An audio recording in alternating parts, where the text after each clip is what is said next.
Hey, how's it going, my bones? SilverDFanng back with more YouTube reactions. This time around, we got something topical. Why this World Cup is chaos by Search Party. It's been a while since we've done Search Party. We did a video when they were talking about the Olympics, and I found it really fascinating. Watching this one, yeah, Search Party knows how to talk about global companies in a very fascinating and fun way. Enjoy. It's the day. Okay, so this is Search Party. We've done a video from them before about the Olympics. Very good detail, very easy to understand. This is about the World Cup. If you don't know, FIFA is going on right now. The FIFA World Cup. Let's just say FIFA is a disgusting company, and some shit's gone down. Before the 2022 World Cup in Qatar. Incoming And at FIFA's break. president, Gianni Infantino, has something he wants to say. This is Gianni Infantino, noticeably disgusting motherfucker. Today I feel gay. Today I feel disabled. He keeps going. Today I feel a migrant worker. And going. At school I was bullied because I had red hair. For nearly an hour. Plus I was Italian, so imagine. The media called it a bizarre tirade, an unhinged speech, and a PR own goal that will be hard to beat. It's the most famous of many PR own goals Infantino has made in his 10 years as FIFA president. He once also said the World Cup can solve Europe's migrant crisis. To give hope to Africans so that they don't need to cross the Mediterranean in order to find maybe better life, but more probably death in the sea. And he claimed the Rwandan genocide inspired his career. And how this country came back up is inspiring. So I certainly couldn't give up. I continued to campaign. I was elected FIFA president. But what may seem like blunders are actually, in a strange way, part of Infantino's strategy. A strategy that has made him one of the most powerful leaders in FIFA's. Yeah, I want to be clear. This man who runs FIFA, the football championship, is literally a politician that has shook hands with some of the strongest people in the world, and literally gave Trump a FIFA piece of Medal of Honor or whatever. Oh no, FIFA's Peace Prize, because Nobel actually is a good company. Well, Nobel has some standards. History. And to pull off this 2026 World Cup, he's had to crank his strategy up to 11. The IOC opened an investigation into wearing that hat. Infantino has defended awarding its inaugural Peace Prize to Donald Trump. Infantino. The infamous... We got to see that again. Infantino has defended awarding its inaugural Peace Prize. The infamous, oh my god, this disgusting troll of a man. Literally complaining for months that Nobel wouldn't give him a Peace Prize because of course they wouldn't. So FIFA does it. FIFA makes this whole thing just for Trump. And the man can't even grab it like a human being. Every second this man has an option to look human, he doesn't. To Donald Trump. Infantino has taken every step imaginable and unimaginable to please and appease Donald Trump. Oh, right. He's also part of Trump's board of bullshit peace. He is quite good at getting his way and quite a good political machinator. Yep. Always talking. That is, again, the head of FIFA, a football organization with Vladimir Putin of Russia and Prince Soleimani of Saudi Arabia. If you don't know, two of the most brutal dictators right now in our world. Out of different sides of his mouth, depending who he's speaking to, and he's very skilled at that. So how did Gianni Infantino become the most powerful man in football? And how has he made this World Cup unlike any other?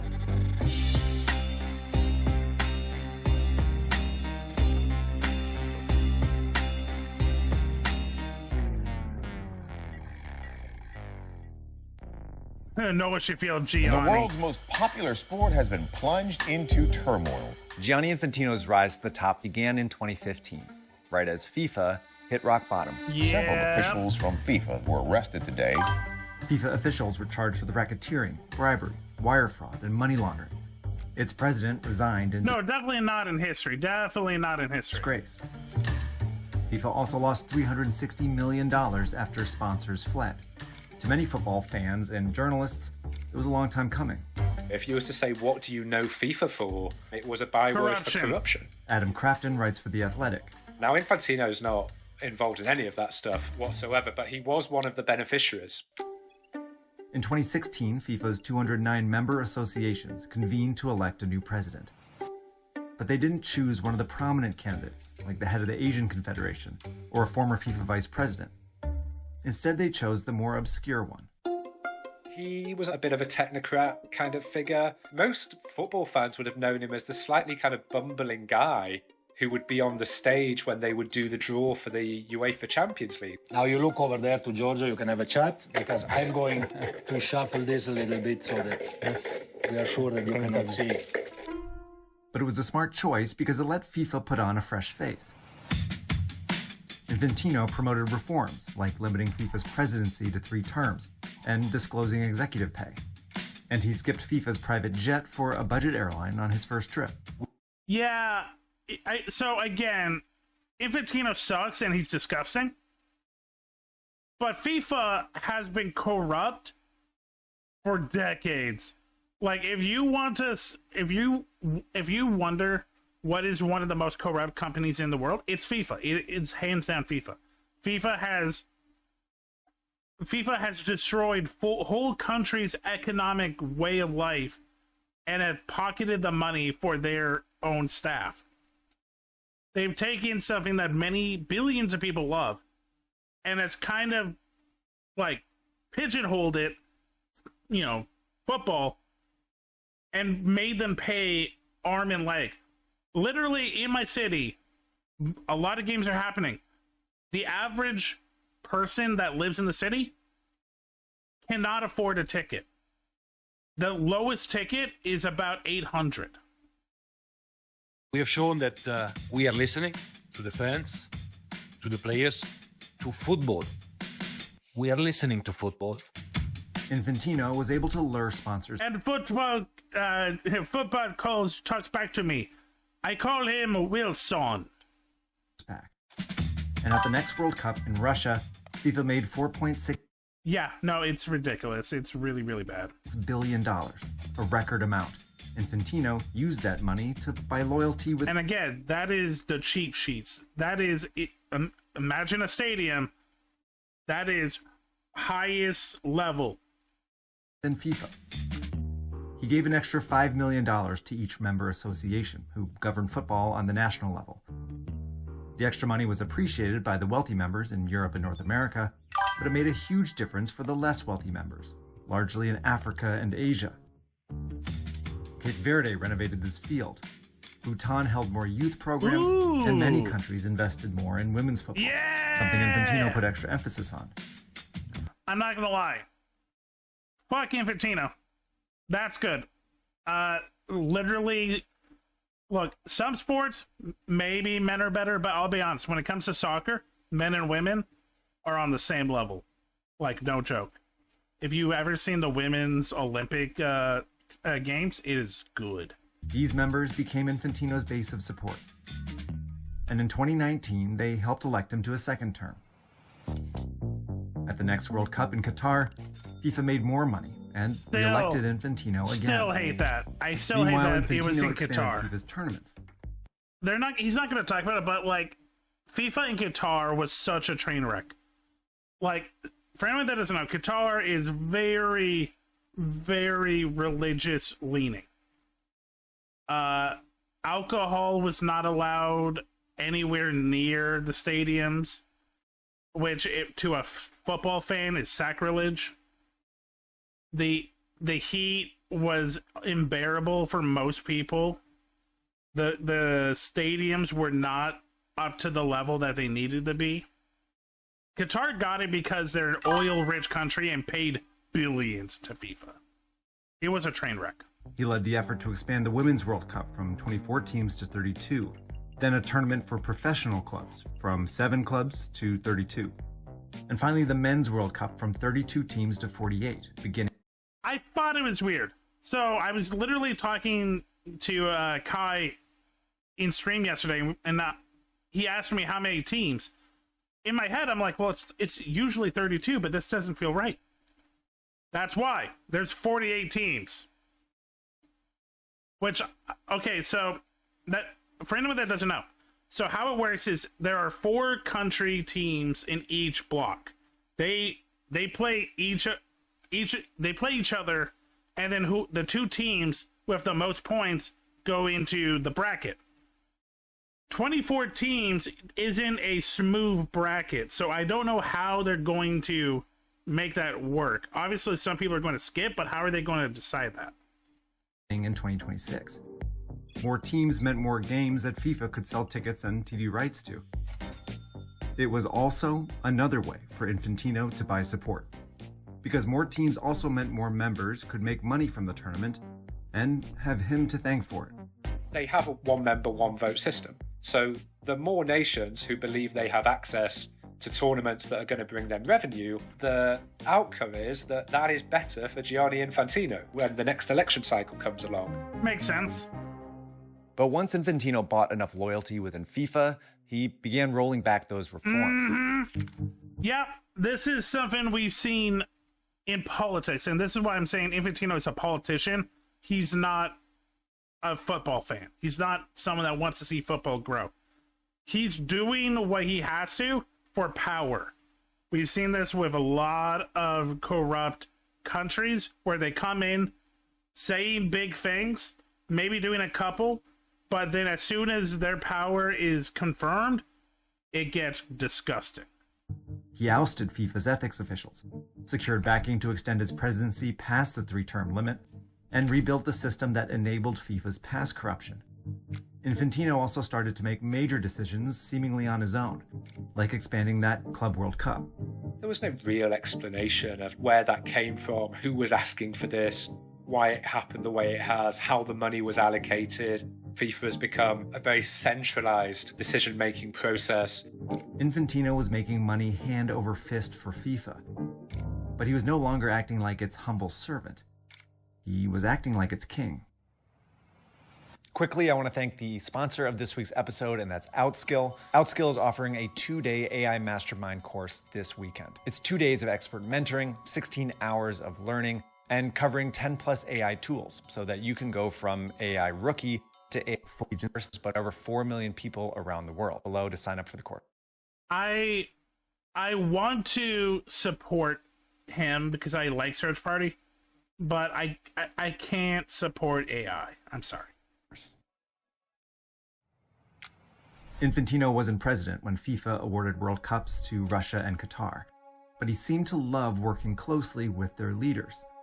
In the lead up to 2018, he made appearances with dictator Vladimir Putin, where they laughed, kicked a ball around, and said nice things to each other. Russia is absolutely ready to celebrate a summer of festivities here. You know, with all the boom booms and the war and the trying to evade the Ukraine, they're ready for a fun time with balls and soccer. In this beautiful country. Infantino caught a lot of criticism for this. But to be fair, working with the host government is a necessary part of his job. You have to have a relationship with the host government. Whichever country you're in, there's certain things you need. So, of course, they should be engaging. I think the question is whether it's been an overindulgence and, frankly, over the top. It started feeling over the top in the lead up to the 2022 World Cup in Qatar. As early as 2017, human rights groups reported that Qatar was abusing migrant workers building its stadiums, and journalists wrote of workers dying of heat stress. But Infantino stuck very close to the Qatari monarchy. He used one of their private jets, moved to Qatar's capital, Doha. And on the eve of the tournament, he gave an extraordinary speech. Today I feel Qatari. I'm sorry. This man lived in Qatar, and he still is pale as a motherfucker? Did this man never go out in the sun? Today I feel Arab. Today, Oh, oh God, that is cringy. I feel African. Today, I feel a migrant worker. I'm not really a migrant worker. Oh, that's the one that you have to, tell people. Not that you're not actually African or Arab. God fucking damn it. I feel like them because I know. I feel like a virgin touched for the very first time. What it means to be discriminated. Infantino was shifting the blame from Qatar to its critics. You know what this is? This is racism. This is pure racism. Many in the West found Infantino's speech absurd, but it wasn't really meant for them. It played well with his audiences in the Middle East and potentially with the global South as well. I think there's a lot of parts of the world who don't really like the Europeans and Americans for good reason. Lecturing them about human rights abuses and about who's in the right and who's in the wrong. Infantino was demonstrating to his base that he would do anything to back them. And over the next few years, Infantino cultivated relationships with other world leaders, especially in Africa and Asia. He formed a close alliance with Saudi Arabia's monarchy. There is a double standard here which I really don't understand. And defended Putin after Russia's full-scale invasion of Ukraine. I hope that we can bring back as well Russia in the football landscape, because this would mean that everything is solved. These relationships helped Infantino secure support and helped FIFA raise more money. But they didn't do anything to help Infantino or FIFA's reputation. He provokes very, very strong feelings from a lot of football fans, and not always good ones. Yeah, look, he's not the first one to do this, but again, FIFA should not be this political. It should not be this entwined with the politicians. Now Infantino's grand strategy is culminating at the 2026 World Cup. Of course, it's the biggest ever, spanning the US, Mexico, and Canada, and including 48 teams. A few countries for the first time. 1 second, I want to see that. Canada, and including 48 teams. A few countries for the... Okay, so this is Jordan, Uzbekistan's, Curacao, and Cape Verde's first time. Nice. First time. And it's no surprise it'll likely make FIFA more money than ever. Possibly $11 billion. And, as usual, Infantino is going above and beyond to back the hosts. Particularly this one. Yeah.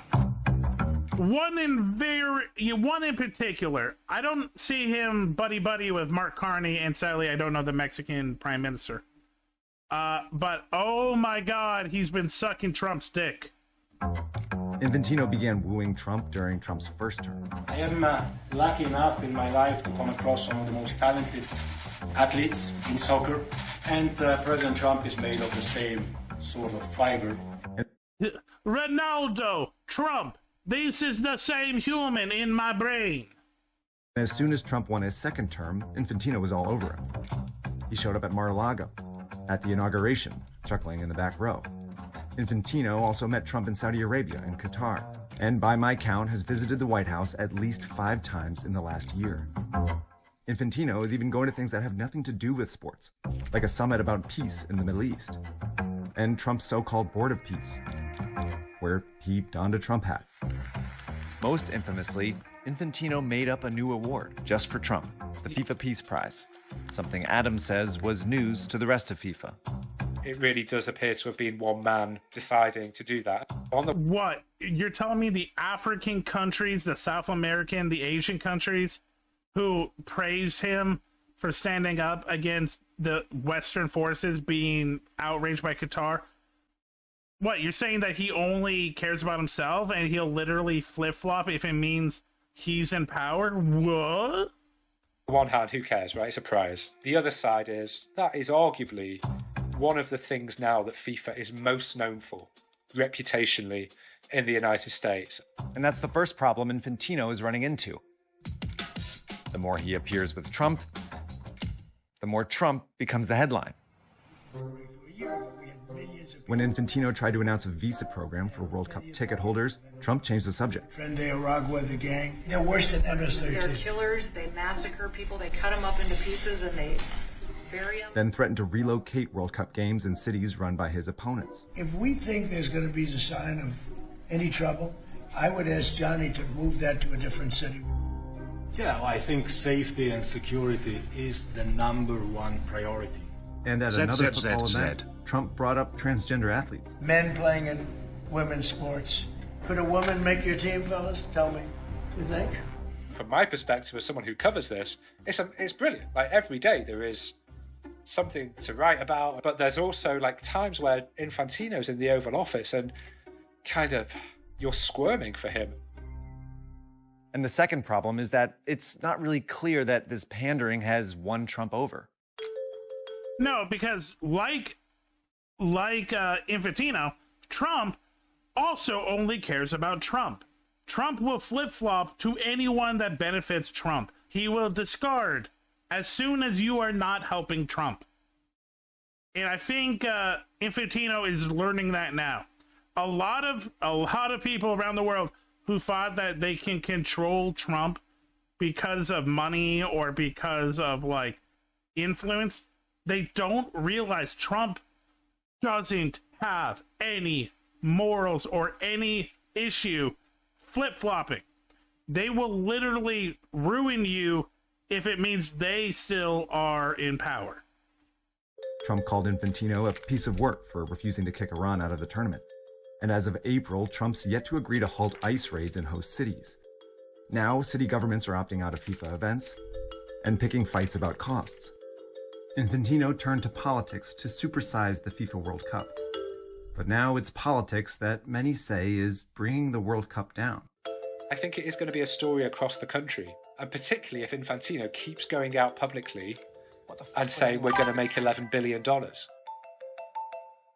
But here's the thing. At every World Cup I can remember, scandals dominate the headlines until the first game starts. Then by the finale, everyone's forgotten, and FIFA moves on to the next one.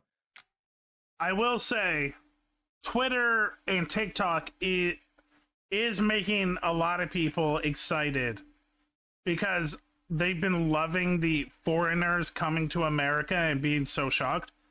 And they're very cute. They're very adorable. And, like, it's great. But, yeah, I'm sorry, but no, this is still an issue. And it doesn't help that every day we're still hearing bullshit that's happening.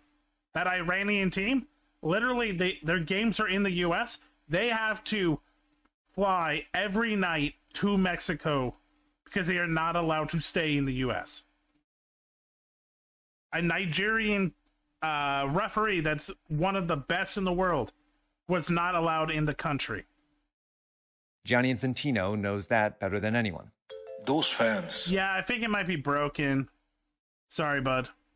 who come to the stadium, they just want to spend 90 minutes without having to think about anything else. And he can probably count on it happening again. The next Men's World Cup in 2030 will be hosted by 6 countries across 3 continents. The 2031 Women's World Cup will be in 4 countries and include 48 teams for the first time. Infantino also bent the rules to award the 2034 World Cup to one of his staunchest allies, Saudi Arabia. Oh, only Saudi Arabia is hosting that one. Weird. And he intends to see these tournaments through.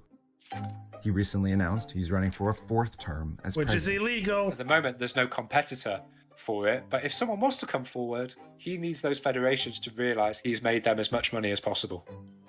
Infantino was elected to rebuild FIFA from ruin. He made it bigger and richer than ever. But whether he's improved FIFA's reputation is another story. All right, thanks for watching another episode of Search Party. This is our first of 4 FIFA World Cup videos, so look forward to more. We're going to be publishing every 2 weeks. We've also got the conversation going over on newpress.com. That was really good. Like, so, I don't, like, I'm not a super,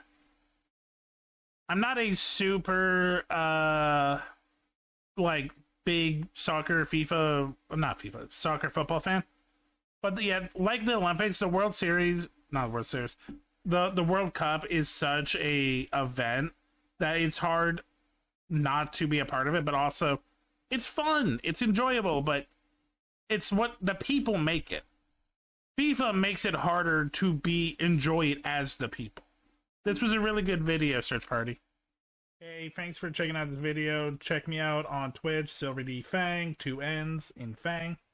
Check me out on Twitter and Blue Sky under the same name. Also TikTok. Have a great night.